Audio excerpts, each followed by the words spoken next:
Hello दोस्तों, content कम channel में आपका बहुत बहुत स्वागत है। एमजीपी रोहिलखंड यूनिवर्सिटी के छात्र छात्राओं के लिए बड़ी अपडेट है। सभी छात्र छात्राएं ध्यानपूर्वक इस वीडियो को देखें।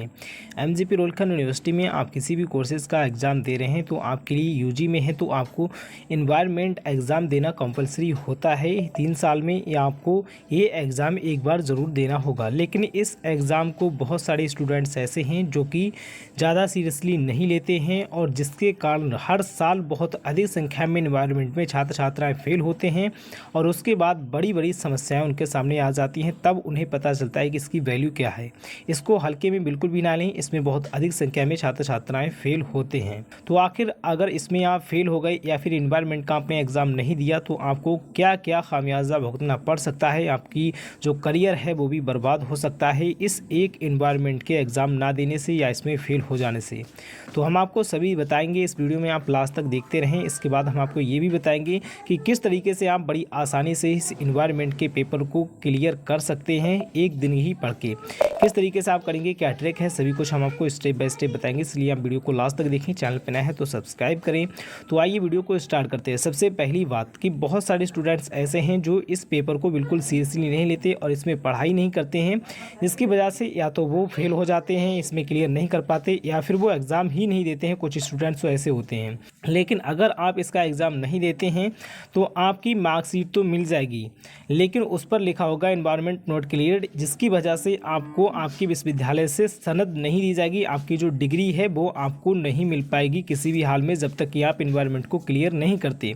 अब कुछ स्टूडेंट्स कहेंगे कि एनवायरनमेंट हमने क्लियर नहीं किया और हमें सनद नहीं मिली, डिग्री नहीं मिली, तो फिर भी हमारा क्या हो सकता है, क्योंकि हमारे पास तो मार्कशीट आ गई है और मार्कशीट से हम कहीं भी फार्म डाल सकते हैं, जॉब के लिए भी अप्लाई कर सकते हैं, हर सारे काम तो हमारे हो रहे हैं। तो फिर हमें एनवायरनमेंट क्लियर करने की क्या ज़रूरत है। तो दोस्तों आपको बता दें, सबसे बड़ी प्रॉब्लम आपको जब आएगी जब आप किसी भी जॉब में फार्म डालेंगे और वहाँ पर आपको फार्म डालने के लिए भी मना नहीं किया जाएगा, आपका फार्म पड़ जाएगा और आप अगर बहुत ज़्यादा मेहनत करते हैं तो आपकी जॉब भी लग सकती है। आपको पता है कि कितनी मेहनत से जॉब मिलती है। जॉब लगने के बाद आपको सबसे बड़ा झटका यहीं पर लगने वाला है, जब आप ट्रेनिंग पर जाएंगे या फिर आप जॉब की ज्वाइनिंग पर जाएंगे। अब आपको वहाँ पर आपसे सनद मांगी जाएगी, आपकी डिग्री मांगी जाएगी। और अगर आप इन्वायरमेंट को क्लियर नहीं करते हैं तो एमजीपी रोहिलखंड यूनिवर्सिटी का ही ये रूल है कि जब तक आप इन्वायरमेंट को क्लियर नहीं करेंगे जब तक आपको डिग्री नहीं दी जाएगी, और जब तक आपको डिग्री नहीं मिलेगी तो आपकी जॉब नहीं लग सकती। क्योंकि आप जॉब में फार्म डाल सकते हैं, मेहनत करके आप जॉब लग जाएगी आपकी, लेकिन आपको ज्वाइनिंग या फिर ट्रेनिंग के समय आपसे आपकी सनद मांगी जाएगी, डिग्री मांगी जाएगी, और जो कि आपकी इन्वायरमेंट क्लियर ना होने की वजह से आपके पास नहीं होगी। या तो आप कॉलेज जाएंगे लेने के लिए, आप विश्वविद्यालय जाएंगे और वहां पर आपकी मार्कशीट को देखकर बताया जाएगा कि आपने एनवायरनमेंट क्लियर नहीं किया, जिसकी वजह से आपको अब डिग्री नहीं मिल सकती। और आपसे कहा जाएगा कि अगर आप डिग्री लेना चाहते हैं तो इसके लिए आप पहले एनवायरनमेंट को क्लियर करिए। और जब आप एनवायरनमेंट क्लियर करने की बात करेंगे तो या तो आप इम्प्रूवमेंट डालेंगे, अगर इम्प्रूवमेंट का समय निकल चुका होगा तब आप स्पेशल परमिशन का फॉर्म डालेंगे, जिसमें आपको बहुत ज़्यादा समय लगेगा इम्प्रूवमेंट में भी और स्पेशल परमिशन में भी। तब आप कहीं जाके एग्ज़ाम देंगे, उसके बाद कहीं आपका रिजल्ट आएगा और तब तक आपकी लगी लगाई जो जॉब है वो चली जाएगी। और आपको इसमें सबसे बड़ा झटका यहीं पर लग जाएगा कि एक छोटा सा पेपर ना देने की वजह से बहुत सारे लोगों की ऐसी जा चुकी है जॉब। मेरी भी पर्सनल जानने वालों में से ऐसे कुछ हैं जिनकी इसी वजह से जॉब चली गई थी और उन्होंने इस बारे में मुझे भी कुछ नहीं बताया था। जब जॉब गई तभी उन्होंने यहाँ पर बताया था। और अब वही स्पेशल परमिशन का फॉर्म डालकर इस एग्ज़ाम को दे रहे हैं, लेकिन फ़ायदा क्या, अब एक बार तो आपको बड़ा झटका लग चुका है, आपकी जॉब लगी हुई भी जा चुकी है। तो आप देख सकते हैं कि इसकी वैल्यू कितनी ज़्यादा है, इसे आप हल्के में बिल्कुल भी ना लें। आप एनवायरनमेंट को बिना क्लियर किए जॉब तो पा सकते हैं, लेकिन जॉब आप कर नहीं सकते। करने के लिए आपको डिग्री देना ही होगी और डिग्री आपको तभी मिलेगी जब आप एनवायरनमेंट क्लियर कर लेंगे।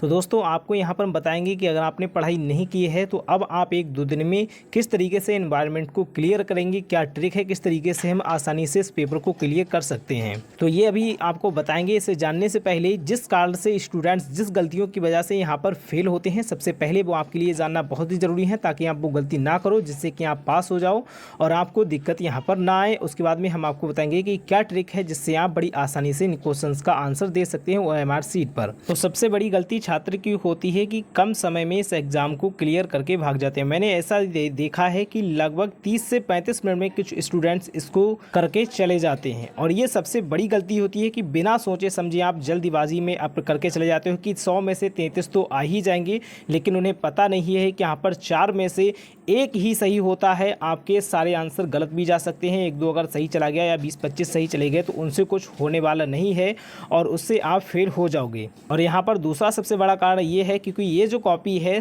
कंप्यूटर से चेक होती है, इसे कोई इंसान चेक नहीं करता। अगर आप थ्योरिकल कुछ मिला के थोड़ा वो लिख देते हैं तो अगर कोई इंसान उसे चेक करेगा तो आपको थोड़े बहुत नंबर दे सकता है, लेकिन ये कॉपी कंप्यूटर से चेक होती है जिसकी वजह से आपका जो सही है वही सही माना जाएगा, जो गलत है वो गलत ही माना जाएगा।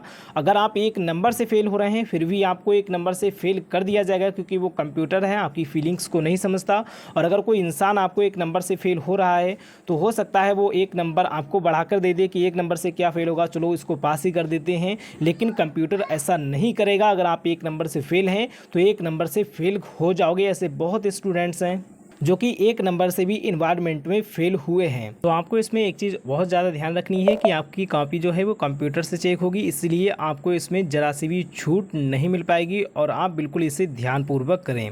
तो पास होने के लिए आप क्या करें, अगर 1-2 दिन रह गए हैं और आपने पढ़ाई नहीं की है तो इसके लिए आपको मैं बता दूँ सबसे अच्छी ट्रिक ये है कि आप जो आपका पेपर है उसे ध्यानपूर्वक पूरा अच्छे से पढ़ना शुरू कर दें अभी से, और जितना आप पेपर के समय तक पढ़ पाएँ लगातार पढ़ते रहें। आप ये ना सोचें कि ये क्वेश्चन जो है वो याद ही हो जाए मुझे तभी इसको छोड़ूं, या 1-2 पेज है लगातार आप रट्टा मार रहे हो बिल्कुल याद कर रहे हो, तो इस तरीके से आपका समय बहुत ज़्यादा बर्बाद होगा। इसके लिए आपको थोड़ा ज़्यादा समय चाहिए होगा। लेकिन अगर 1-2 दिन बचा है तो आपको कुछ नहीं करना, बस आपको ध्यान से सभी क्वेश्चन पढ़ते रहना है और आप जितना पेपर तक पढ़ सकते हो उतना पढ़ो। आप ये मत सोचो कि हमें कितना याद हुआ है कितना नहीं याद हुआ है, लेकिन अगर किसी क्वेश्चन को एक बार पढ़ लेते हो और जब आप एग्ज़ाम देने के लिए जाओगे और आपके सामने वो क्वेश्चन आएगा तो आपके सामने ऑटोमेटिकली फटाक से उसका सही आंसर आ जाएगा, और जो पहली बार में आपके दिमाग में सही आंसर आए बस उसी पर आपको टिक लगा देना है, सर्कल कर देना है, क्योंकि आपका दिमाग जैसे ही उस क्वेश्चन को देखेगा तो सही आंसर पर ही निगाह आपकी सबसे पहले जाएगी।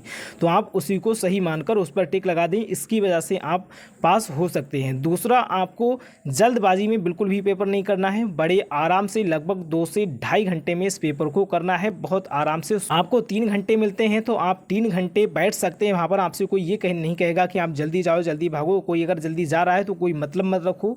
आपको जो आता है सबसे पहले वो सही पर आंसर टिक करो। उसके बाद में जो आपको पता है कि पूरी तरह से हमें याद नहीं है, आपके पास अगर समय ज़्यादा है तो थोड़ा सोच समझ के ज्ञान लगाकर, अपना ध्यान लगाकर, अपना थोड़ा सेंस लगाकर उसमें सही आंसर को चूज़ कर लिखो, भले ही आपके 2 से ढाई घंटे इसमें लग जाएं।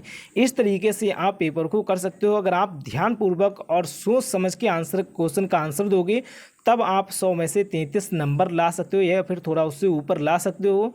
लेकिन अगर आपने इसको बहुत हल्के में लेते हुए इस तरीके से करा कि 33 तो आ ही जाएंगे, तब आप फेल भी हो सकते हो, और बहुत अधिक संख्या में इसी वजह से इसे हल्के में लेने की वजह से फेल होते हैं, जिसकी वजह से उन्हें डिग्री नहीं मिल पाती।